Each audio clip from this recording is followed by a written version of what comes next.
আমি দেখাচ্ছি চট জলদি একটা জল খাবার, বাচ্চাদের টিফিন, সকালের নাস্তা, বিকেলের চায়ের আড্ডা, সব কিছুতে মজে যাবে। আমি আপনাদের এক এক করে দেখাবো। দেখুন আমি এইগুলো স্টিক করেছি, ময়দা দিয়ে স্টিক করেছি। স্টিক করে আমি এখন ভাজতেছি, দেখাচ্ছি, দেখতে লাগুন।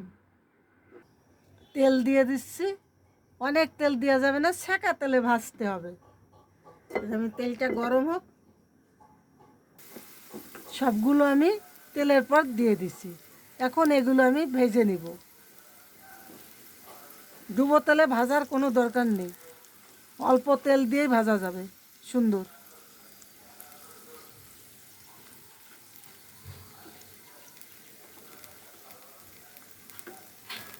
ব্রাউন কালার করে ভেজে নিলে হয়ে যাবে। সামান্য একটু চিনি ছিটিয়ে দিলাম, বাচ্চারা সুন্দর খেয়ে নেবে। হ্যাঁ, কলা তো বাচ্চারা এমনি দিলে খেতে চায় না, তো এর ভিতর কলা আছে। কলাটা মাখানোর সময় একটু গোলমরিচের গুঁড়ি দিয়ে আর একটু জিরের গুঁড়ি দিয়ে মাখালেই হয়ে যাবে। বাইরেরটা না খেয়ে ঘরে এইভাবে করে বাচ্চাদের খালি পেট ভালো থাকে, শরীর ভালো থাকে। এই দেখুন কি সুন্দর ব্রাউন কালার করে ভাজেছি অল্প তেল দিয়ে।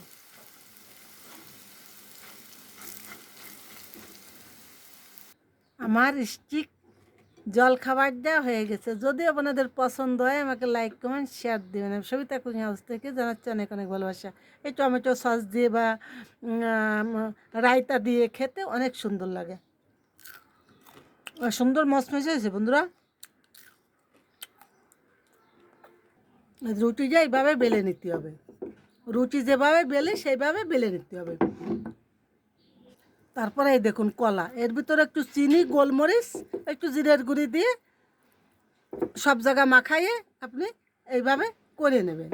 এই দেখুন এইভাবে করে তারপরে এভাবে কেটে, এই যে এইভাবে কেটে জলে ভিজে তেলে ভাজতে হবে।